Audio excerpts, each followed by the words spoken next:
Crypto उत्पाद और NFT किसी नियम के तहत नहीं आते और काफी जोखिम भरे हैं। ऐसे लेन देन में किसी नुकसान के लिए कोई नियामक सहायता नहीं हो सकती।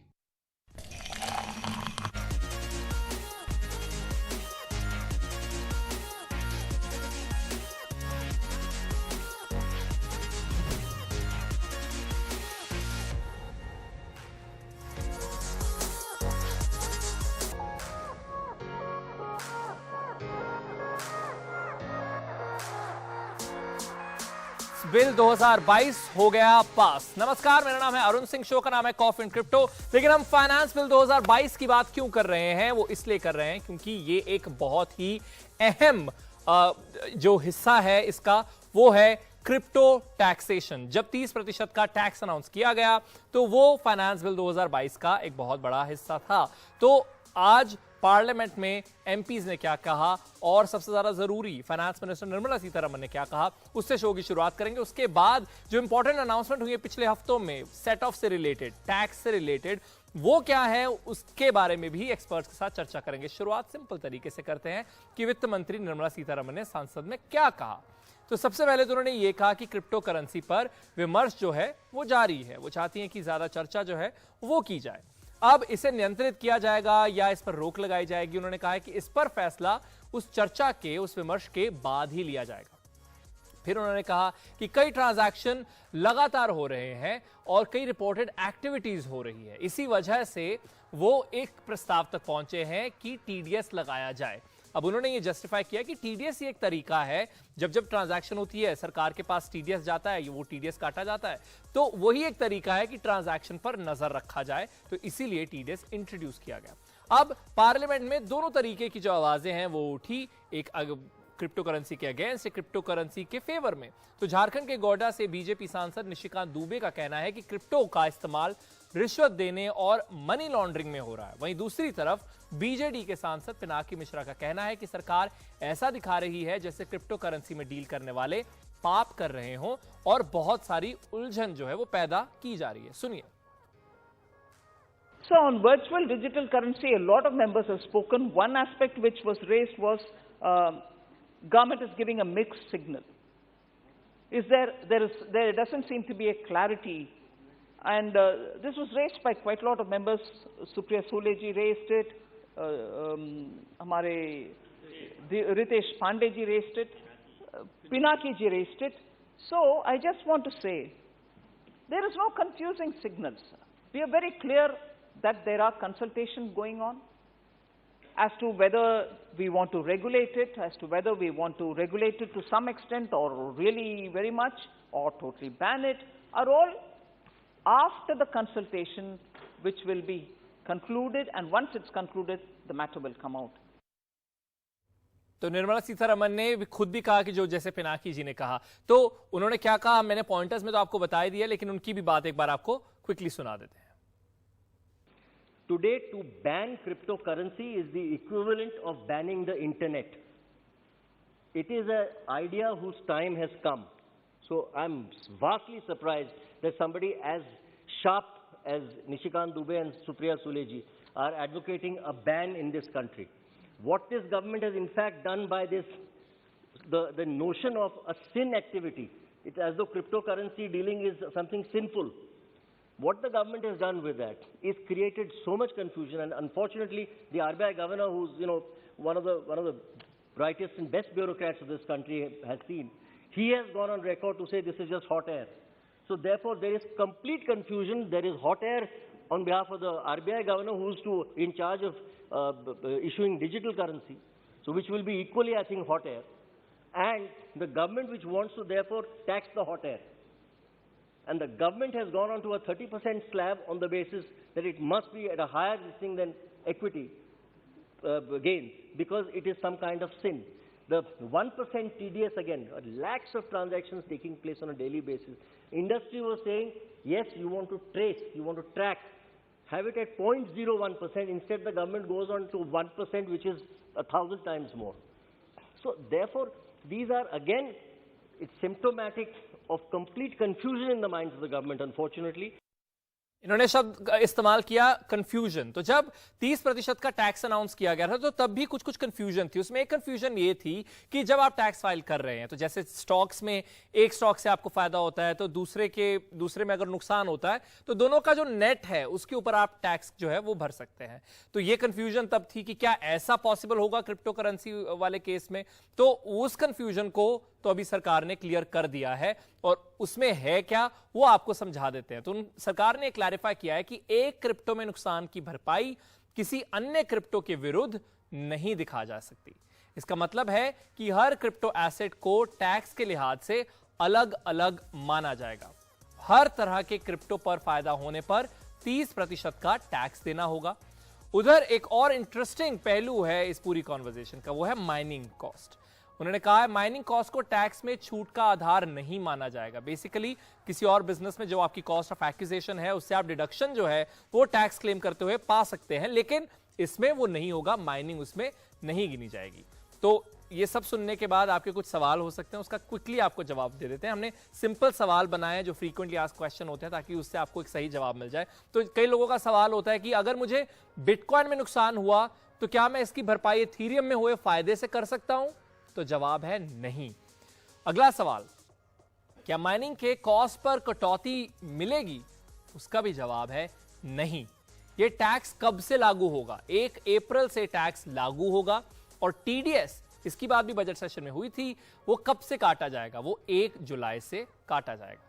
अब हमारे मेहमानों के साथ चर्चा करते हैं। Uday Walia, lawyer partner Touchstone Partners, Ashish Anand, founder और सीईओ ब्रू फाइनेंस, दोनों का बहुत बहुत स्वागत है। सबसे पहला सवाल आशीष आपके लिए कि क्या आप ये जो नया जिसके बारे में प्रस्तावों की हमने बात की है कि एक तरफ अगर लॉस हुआ तो दूसरी तरफ की अर्निंग के अगेंस्ट सेट ऑफ नहीं कर सकते, तो आप उसे एज अ सेटबैक मानते हैं? बहुत बड़ा सेटबैक है। क्रिप्टो बहुत ही वॉलेटाइल चीज है, इसमें कहीं ना कहीं नुकसान लोगों को होता ही रहता है। तो अगर मान लीजिए आपने 1 लाख का प्रॉफिट किया और 70,000 गवा दिए, हाँ। तो उस 1 लाख में 30,000 देना पड़ गया, तो आपने जो अर्न किया था वो तो पूरा चला गया। और मान लीजिए 1 लाख का प्रॉफिट किया, 90,000 को नुकसान कर लिया किसी और क्रिप्टो में, तो क्या करेंगे? तो क्या गवर्नमेंट को अपनी जेब से पैसा देना पड़ेगा? तो ये बहुत ही बड़ी प्रॉब्लमेटिक प्रोविजन है। शायद कुछ सोल्यूशन निकलना चाहिए इसका। ओके, तो उदय जी आप बताइए कि अगर हम बाकी एसेट क्लासेस की बात करें या बाकी फाइनेंशियल टूल्स की बात करें तो उसमें सेट ऑफ कैसे काम करते हैं? जैसे मैंने स्टॉक्स का उदाहरण दिया था, तो अगर आप थोड़ा डिटेल में उसके बारे में बता पाए।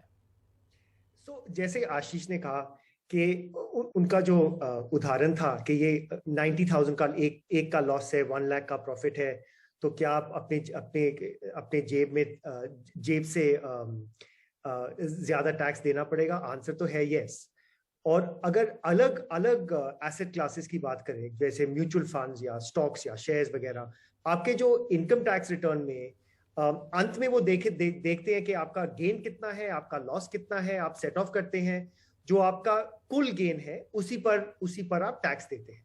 तो इनकम टैक्स है कि जितना आपका इनकम है उस पर आप साल का जितना इनकम है उस पर आप टैक्स देते हैं। डिडक्शंस होते हैं, एक्सपेंडिचर्स होते हैं कि जो आपको टैक्स देना चाहिए वो बस आप दे रहे हैं ऑन नेट गेन। पर ये जब जो सरकार कह रही है कि सब आपके एसेट क्लासेस पर गेन होगा, हम उस पर टैक्स करेंगे, जो लॉस है वो आपका लॉस है, तो बहुत अलग तरह से ये इस एसेट क्लास के बारे में रूल्स बना जी। वही mister Walia, cost of acquisition की भी हम बात कर रहे थे और माइनिंग पे काफी पैसा खर्च होता है। कई माइनर्स कहते हैं कि ये अब ज्यादा ल्यूक्रेटिव रहा भी नहीं है, लेकिन गवर्नमेंट ने क्लियर कर दिया कि आप उससे डिडक्शन नहीं पा सकते, तो आप उसे भी बहुत बड़ी डिस्करेजमेंट मानते हैं?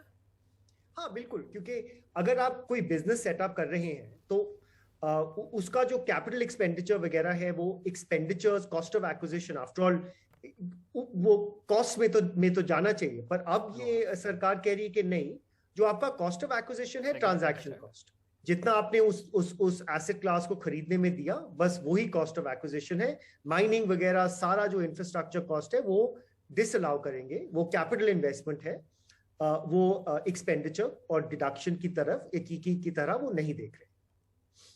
ओके, तो आशीष जी आप बताइए कि बहुत सारे लोगों को मैंने देखा है, वो ट्वीट भी कर रहे हैं, इसके बारे में मैंने कई लोगों से चर्चा भी की, तो कह रहे हैं मैं अपनी स्ट्रैटेजी बदलने वाला हूं, इससे पहले नया फाइनेंशियल ईयर आए, मैं कुछ लोग कह रहे हैं मैं कुछ पैसा निकालूंगा, कुछ अपनी स्ट्रैटेजी चेंज करने वाले हैं। आप क्या रेकमेंड करेंगे उन्हें? मेरी recommendation as a chartered accountant ये रहेगी कि आप अपना जो भी प्रॉफिट है इस साल के अंदर वो बुक कर ले 31 मार्च से पहले, और अगर आप उस पोजीशन को वापस से खड़ी करना चाहते हैं तो दोबारा से आप 1 अप्रैल को उसी पोजीशन को फिर से खरीद लीजिए, और इस तरीके से जो 30% टैक्स से इस साल तो आप बच जाएंगे। जो भी आपकी स्लैब के अनुसार जो टैक्स लगना है आप उस पर ही टैक्स देंगे। अगर कोई प्रॉफिट लॉस हुआ है तो उसको आपस में एडजस्ट करके आप इस साल में क्लेम कर पाएंगे।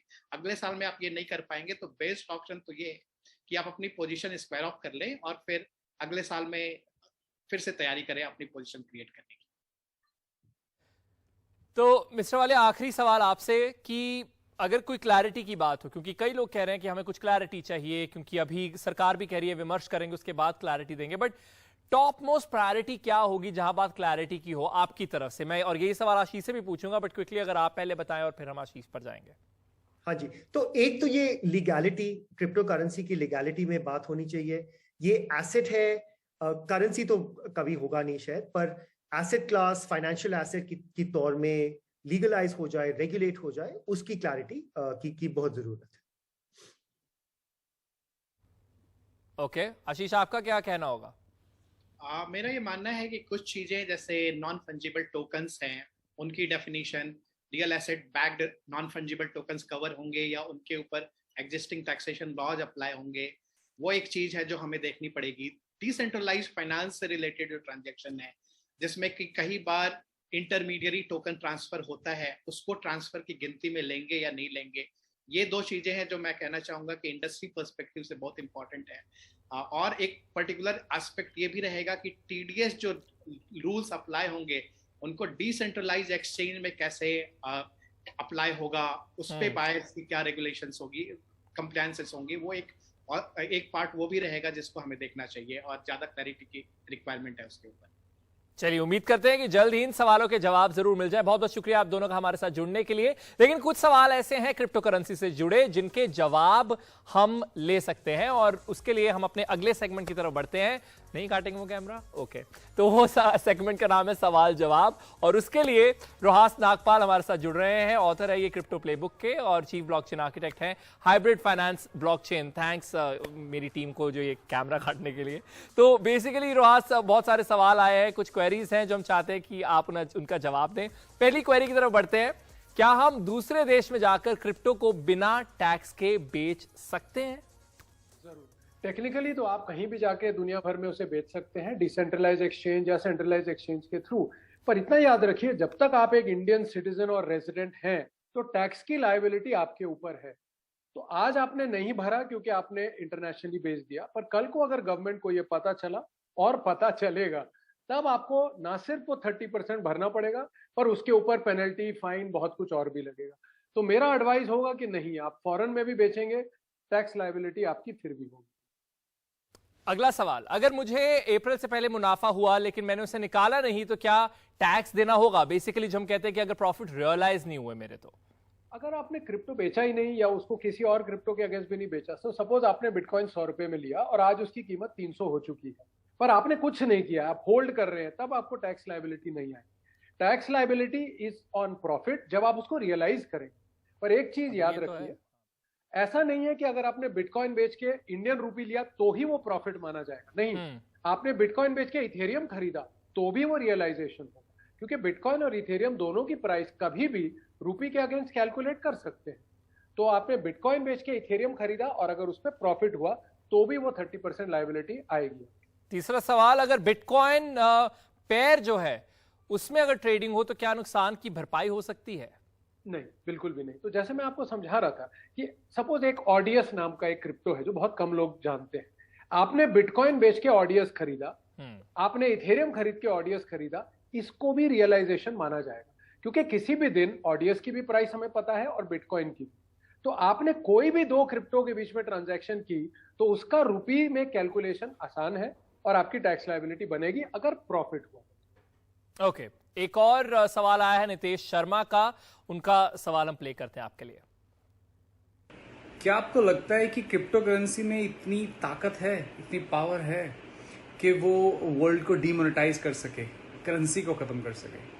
और मेरा एक और क्वेश्चन है कि अगर हम इन्वेस्ट करना चाहते हैं क्रिप्टो करेंसी में, तो हम कैसे असेस करें कि इसके क्या रिस्क होंगे, क्या रिटर्न होंगे? असेसमेंट वाला सवाल तो खैर हम काफी बारी रोहास आपके साथ ले चुके हैं और उसके लिए हमारे पिछले एपिसोड देखे जा सकते हैं, बट हाँ मैं चाहूंगा कि थोड़ा वो भी बताएं, लेकिन अगर आप थोड़ा इलैबोरेट कर पाए उनके पहले सवाल पर कि क्या ये डीमोनेटाइज कर सकता है बाकी करेंसीज को। देखिए, मैं क्रिप्टो करेंसी का एक बहुत बड़ा फैन हूँ, टेक्नोलॉजी, ब्लॉकचेन टेक्नोलॉजी का भी बहुत बड़ा फैन हूँ, और मैं जानता हूँ कि क्रिप्टो करेंसी बहुत पावरफुल है, बट सारे दुनिया के गवर्नमेंट्स के मुकाबले में वो इतना पावरफुल नहीं है। पर जो गवर्नमेंट्स हैं, जो सेंट्रल बैंक्स हैं हर देश के, उन्होंने ये भी सोचा है कि हम कैसे इसे इस्तेमाल कर सकते हैं, और वहां पे हम देख रहे हैं कि भारत देश में भी CBDC आने वाला है, सेंट्रल बैंक डिजिटल करेंसी। तो ये आने के बाद आप ऐसा समझ सकते हैं कि जो सेंट्रल बैंक है वो स्टेबल कॉइन की जगह अपनी खुद की करेंसी निकालेगा, जो कि बहुत अच्छा है लोगों के लिए। और गवर्नमेंट्स भी आगे सोचेंगी कि NFT को अलग रखा जाए, और जो करेंसी के टाइप की चीजें होती है जैसे बिटकॉइन, उसको अलग रखा जाए, और धीरे धीरे ये लॉ बदलेंगे। तो मैं नहीं मानता कि ये गवर्नमेंट से ज्यादा पावरफुल हो जाएंगे कभी भी और पूरी दुनिया को डिमोनेटाइज करेंगे, नहीं, ऐसा नहीं। और कुछ सेकंड में वो जो उन्होंने असेस वाला सवाल पूछा, अगर उसका जवाब दे उसके लिए बस आपको मेरा नाम याद रखना है, ROHAS। तो आपको रेवेन्यू मॉडल देखना है उस क्रिप्टो का, उसके पीछे की ऑर्गेनाइजेशन देखनी है कि वो कितनी स्ट्रांग है, उस क्रिप्टो की हिस्ट्री जाननी है, उसका एल्गोरिदम और टेक्नोलॉजी देखनी है, और उसकी सोशल मीडिया फॉलोइंग देखनी है। अगर ये 5 चीजों को आप दिमाग में रखेंगे तो आप ज्यादातर सही डिसीजन लेंगे कि कौन सी क्रिप्टो लेनी चाहिए और कौन सी नहीं लेनी। चलिए, ROHAS की बात हमने कर ली, लेकिन ब्रेक के बाद हम GST की भी बात करेंगे, तो रहास हमारे साथ बने रहिए, क्योंकि GST और क्रिप्टो करेंसी इन दोनों की भी कॉन्वर्सेशन शुरू हो चुकी है। लेकिन मामला क्या है और क्या इससे डरना चाहिए या नहीं, उसके बारे में भी बात करेंगे। देखते रहिए कॉफी इन क्रिप्टो।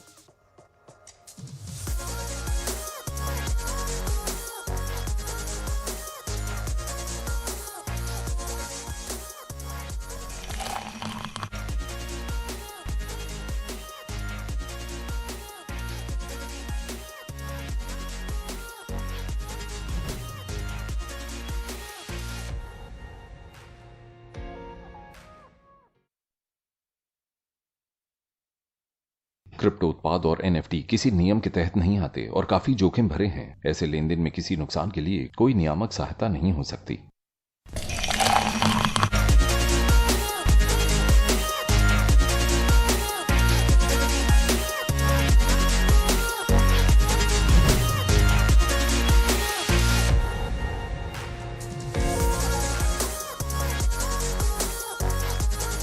नमस्कार, आप देख रहे हैं कॉफी एंड क्रिप्टो। तो यहाँ कॉफी है और ऑफ कोर्स ऐसी कॉफी है जिसके अंदर सिक्के हैं, क्योंकि बात कर रहे हैं क्रिप्टो करेंसी की। लेकिन जहां जहां सिक्के, जहां जहां पैसे आते हैं, वहां वहां टैक्स भी जरूर आता है हमारे देश में, और बहुत ज्यादा जरूरी भी है। और बहुत ज्यादा जरूरी है कि आप पालना करें हर वो रूल की जो सरकार लेकर आती है। अब टैक्स की बात हो रही है क्रिप्टो करेंसी से रिलेटेड, 30% का टैक्स ऑलरेडी अनाउंस हो गया, लेकिन अब चर्चा हो रही है एक और टैक्स की, GST की। तो कुछ रिपोर्ट्स कह रही हैं कि सरकार क्रिप्टो को वस्तु या सेवा में सूचीबद्ध करने पर काम कर रही है, यानी GST में से इंक्लूड कर सकती है। और अगर ये शामिल हुआ तो पूरे ट्रांजैक्शन पर ये GST लगेगा। फिलहाल अभी के हालातों की अगर बात करें तो 18% का GST लगता है, पर वो क्रिप्टो एक्सचेंजेस की सेवाओं पर लगता है, वो पूरी ट्रांजैक्शन अमाउंट पर नहीं लगता है। जो उनकी ट्रांजैक्शन फीस होती है उसके ऊपर 18% GST लगता है। लेकिन अगर ये लागू हुआ तो पूरे ट्रांजैक्शन पर 18% का GST लगेगा। तो इसकी चर्चा हमारे मेहमान रोहास नागपाल के साथ कर लेते हैं। ब्रेक से पहले भी आपने इन्हें सुना ही है। रोहास, एक बार फिर से आपका स्वागत है। तो सबसे पहले बताइए कि किस तरह से आप देखते हैं, एक ऐसे मूव की तरह देखते हैं जो डिस्करेज करेगी इन्वेस्टर्स को? जरूर, मेरे हिसाब से GST जो है वो बहुत ही खतरनाक है, इनकम टैक्स से कहीं ज्यादा। क्योंकि इनकम टैक्स तो आप तब भरते हैं जब आप प्रॉफिट बनाते हैं, पर GST तो आपको वैसे ही भरना पड़ेगा जब आप खरीदेंगे। तो जैसे ऐसा हो सकता है, क्योंकि अगर हम मीडिया में रिपोर्ट्स देखें तो जो अमिताभ बच्चन ने रिसेंटली NFT बनाई थी, 7 करोड़ की उन्होंने NFT बेची, तो उन्हें क्लेम आया GST की तरफ से कि आप इसके ऊपर 18% GST भरिए। तो उन्होंने 1 करोड़ के ऊपर की पेमेंट की है। अब इसका लॉजिक अगर हम लगाएं तो जो नई इनकम टैक्स एक्ट है उसमें वर्चुअल डिजिटल एसेट जो डिफाइन है उसमें एनएफटी भी आता है और बाकी सारे क्रिप्टो भी आते हैं। तो लॉजिक के हिसाब से आज की तारीख में भी हर क्रिप्टो परचेज पे जीएसटी लागू होगा 18% से। तो अगर बिटकॉइन की कीमत ₹1,00,000 है तो आप 1,18,000 में उसको खरीदेंगे। और अगर ऐसा होने लग गया तो फिर कोई भी इंसान इंडिया के क्रिप्टो एक्सचेंज में कभी भी क्रिप्टो नहीं खरीदेगा। हाँ, तो मेरा अगला सवाल बाहर से ही लेंगे। हाँ, मेरा अगला सवाल वही होने वाला था। तो क्या लोग ये करेंगे कि वो विदेश की एक्सचेंजेस में जाएंगे या क्या होगा? जरूर, क्योंकि फिर वो जीएसटी नहीं एप्लीकेबल होगा। जैसे आप इंडियन है और आप फॉरेन एक्सचेंज में बेचें तो आपको टैक्स तो फिर भी भरना पड़ता है, इनकम टैक्स। बट जीएसटी की जहां बात आती है तो फॉरेन के एक्सचेंजेस पे वो लागू नहीं होगा।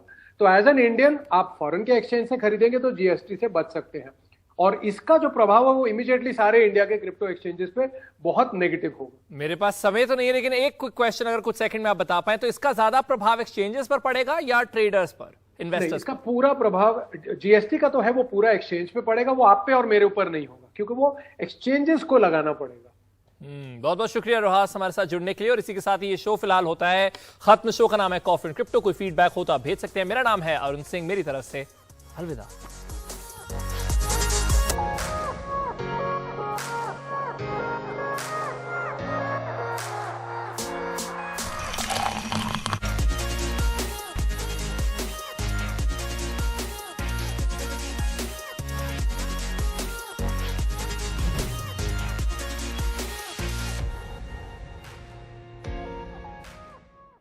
क्रिप्टो उत्पाद और एनएफटी किसी नियम के तहत नहीं आते और काफी जोखिम भरे हैं। ऐसे लेन देन में किसी नुकसान के लिए कोई नियामक सहायता नहीं हो सकती।